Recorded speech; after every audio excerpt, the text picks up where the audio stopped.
Presbyterian Church, where whether you worship in person or from behind the camera, we love God, love our neighbors, and live with purpose. Thank you for being here today on behalf of the family of Jim Hoover.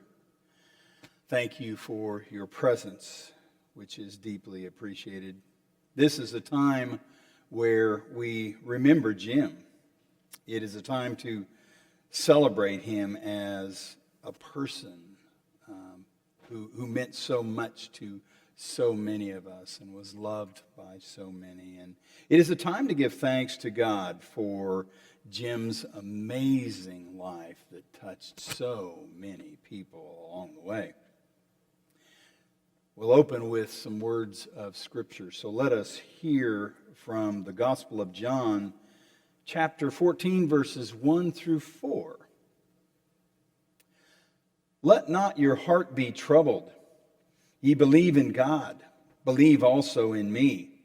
In my Father's house are many mansions. If it were not so, I would not have told you. I go to prepare a place for you. And if I go and prepare a place for you, I will come again and receive you unto myself, that where I am, there ye may be also. And whither I go, ye know, and the way ye know. And from Ecclesiastes, chapter 3, verses 1 through 8.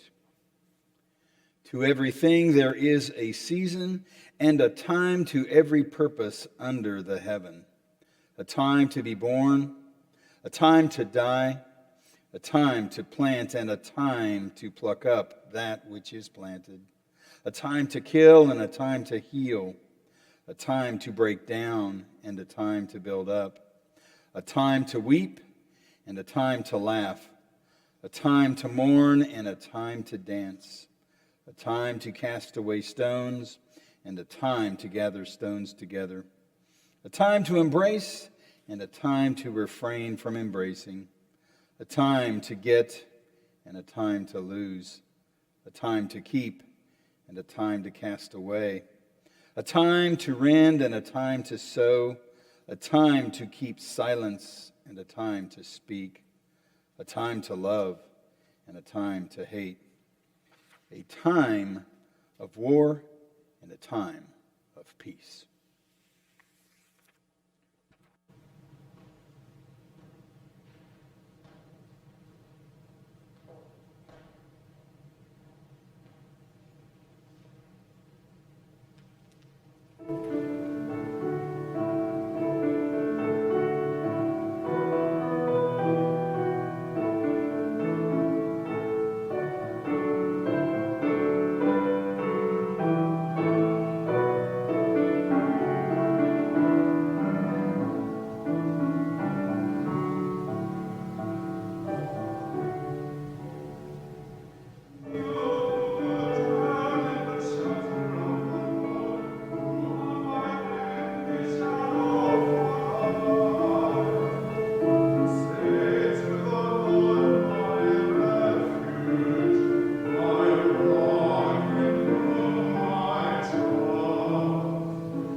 Let us pray. Eternal God, your Spirit inspired those who wrote the Bible and enlightens us to hear your word fresh each day. Help us to rely always on your promises in Scripture, for your word is a lamp unto our feet and a light unto our paths. Through Jesus Christ our Lord. Amen. Hear the word of God as we find it in Psalm 121. I'll be reading from the New King James Version. Listen to God's word speaking to us, to our hearts, and to our lives. I will lift up my eyes to the hills. From whence comes my help? My help comes from the Lord who made heaven and earth. He will not allow your foot to be moved. He who keeps you will not slumber. Behold, he who keeps Israel shall neither slumber nor sleep. The Lord is your keeper. The Lord is your shade at your right hand. The sun will not strike you by day, nor the moon by night. The Lord shall preserve you from all evil. He will preserve your soul. The Lord will preserve your going out and your coming in, from this time forth and even forevermore. This is the word of the Lord. Thanks be to God.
As a pastor and a preacher, when someone dies, I always look for the positive that can come out of that experience.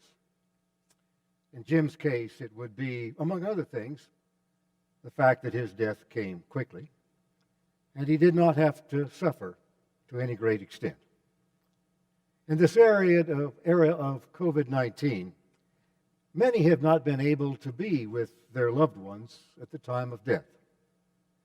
Janine, however, was able to see and visit him even though he was in an isolation unit through the miracle of computer technology.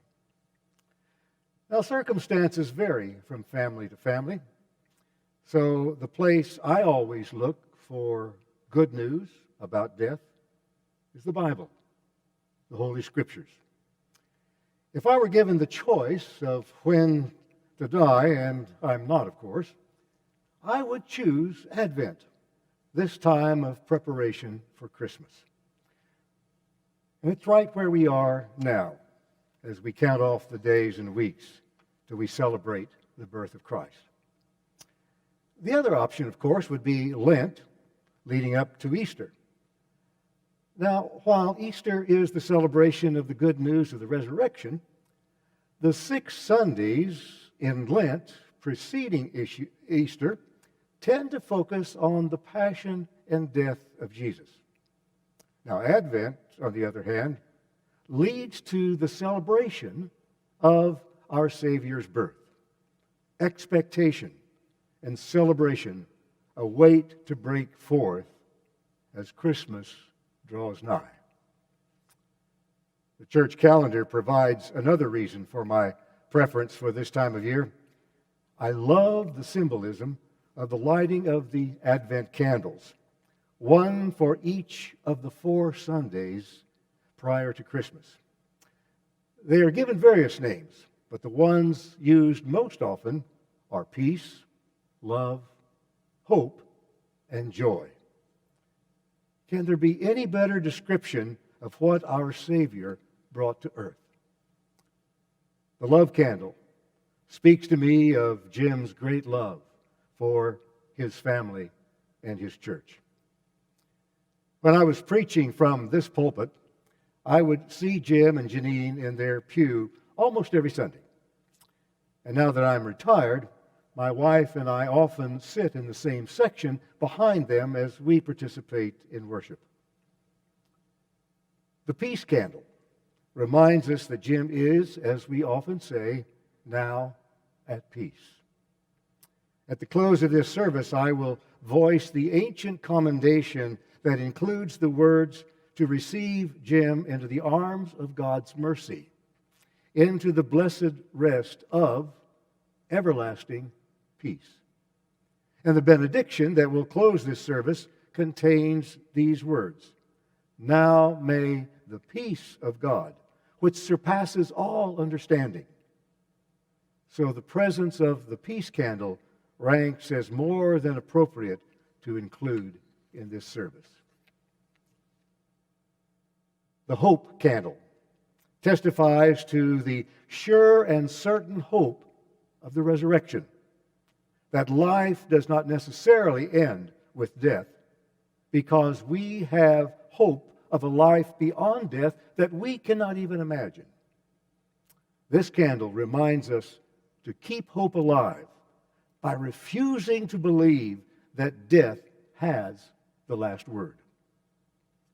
And finally, the candle of joy symbolizes the joy that awaits us in the presence of God, our Creator, who is the source of all joy.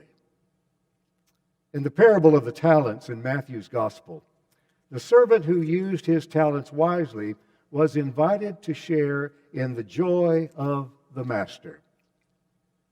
These 4 promises, symbolized by the candles of love, peace, hope, and joy, highlight for us the nature of God's blessing in life and in death. Now, Psalm 121, which I just read earlier, begins with these words of affirmation and a question, voiced by pilgrims on their way to Jerusalem, the Jewish equivalent of our heaven. I will lift up my eyes unto the hills. From whence does my help come? And this answer echoes from the hills. My help comes from the Lord, who made heaven and earth. Even though the pilgrims of Psalm 121 on their way to Jerusalem knew nothing of the Advent candles and their meaning, they knew instinctively where to find the help they sought and who would dispense that help. Little did they know, however, that their progeny, centuries later, would be the recipients of what they were seeking: help from God through Jesus, God's Son, who brought the gifts of love, peace, hope, and joy.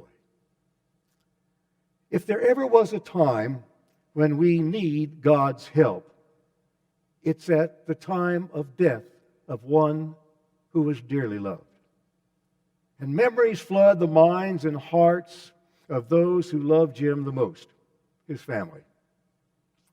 Family times when the boys were growing up included ice skating, riding horses, going to the firing range to shoot rifles, water skiing, and many others. And then one of Jim's passions, and the one that he participated in apart from his family, was riding his bike. In fact, I remember Jim offering several years ago to give one of his bikes to our son, who lives in Topeka and doesn't drive a car. Now, looking further into the psalm, the words we hear on arriving at God's abode are these three promises. God will not allow our foot to be moved. And 2, the Lord will be our keeper and will not fall asleep at the watchpost. And the Lord will keep us from all evil. In fact, in one translation, the word keeper to describe God is used 6 times in this psalm. And in the King James Version, from which I read, the word preserve is also used. So God is our keeper and our preserver. What better and more reassuring promises can we have at the time of the passing of one of our family members, of a husband and father and grandfather and great-grandfather? And perhaps the overarching theme of this psalm that includes all of the others, that we trust God to be our keeper in this life and in the next. For me, those promises are illustrated by a story told years ago by a well-known Dutch Catholic priest, Henry Nouwen, who was also a professor, writer, and theologian. In one of his books, he relates a story which illustrates that we can entrust the death of our loved ones and our own death to God. He told the story about going to a circus in Germany, where he became utterly captivated by the trapeze artist. He reports a conversation that he had with the leader of the group, known as the Flyer Rodley. The trapeze performer, Rodley, explained to him how they are able to fly through the air. He said, as a flyer, I must have complete trust in my catcher. Now, the public might think that I am the star, but the real star is the catcher. The flyer does nothing, and the catcher does everything. When I fly, I have simply to stretch out my arms and wait for him to catch me. The worst thing I can do is to try to catch the catcher. A flyer can fly, and a catcher must catch. And the flyer must trust, with outstretched arms, that the catcher will be there for him. There's the key to life and to the life beyond this life. Trust the catcher. And the one who catches us when we die, our Creator, the one for whom we look when we lift up our eyes to the hills, and the one who according to the psalmist, from whom our help comes, is the Lord who made heaven and earth. It all fits together. And it is the Son of this Lord who made heaven and earth, whose birth we celebrate this Advent, the one who is the author of love, peace, hope, and joy, and who is represented by the white center candle there in the middle of the Advent wreath, who is none other than Jesus Christ, our Lord and Savior. He is the one, using the trapeze analogy, who will be there to catch us when we die, and who will welcome us to our Father's house of many mansions. Jim Hoover, may you rest in peace in the arms of Jesus Christ, your catcher and our Lord and Savior. Peace be to our God forever and ever. Amen.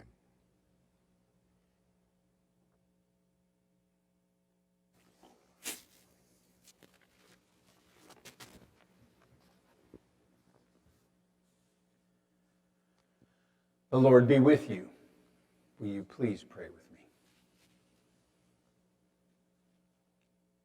God of us all, your love never ends. When all else in this world fails, you still are God. We pray to you for one another in our need, and for all, anywhere, who mourn with us this day. To those who doubt, give light. To those who are weak, strength. To all who have sinned, mercy. To all who sorrow, your peace. Keep true in us the love with which we hold one another. In all our ways we trust you. And to you, with your church on earth and in heaven, we offer honor and glory. God of grace, before whom generations rise and pass, we praise you for all your servants who, having lived this life in faith, now live eternally with you. Especially we thank you for Jim, whose life is now complete. We praise you for the gift of his life, for the fullness of him that was so wonderful, for the love you have shown to him, that kindled in him a magnificent faith and love for others. We thank you that for him, death is past and pain has ended, and that now he enters into the life you have prepared through Jesus Christ our Lord. Lord of Easter, help us to fully grasp the meaning of the resurrection. Help us to understand that because Jesus lives, we also shall live, and that neither death nor life, nor things present nor things to come shall be able to separate us from your love. These things we pray in the name of your Son and our Savior, Jesus Christ, the one who taught us how to pray. Amen.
Let us pray. Merciful Savior, into your loving hands we pass your faithful servant Jim Hoover.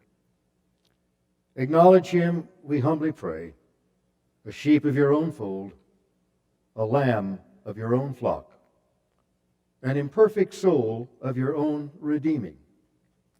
Catch him and enfold him in the arms of your mercy, and receive him into the blessed rest of everlasting peace, and into the glorious company of the saints in light. Amen.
Now may the peace of God, which surpasses all understanding, keep your hearts and your minds in the knowledge and love of God and of God's Son, Jesus Christ, our Lord. And may the blessing of God Almighty, the Father, Son, and Holy Spirit remain with you now and always. Go in peace to love and serve the Lord. Amen.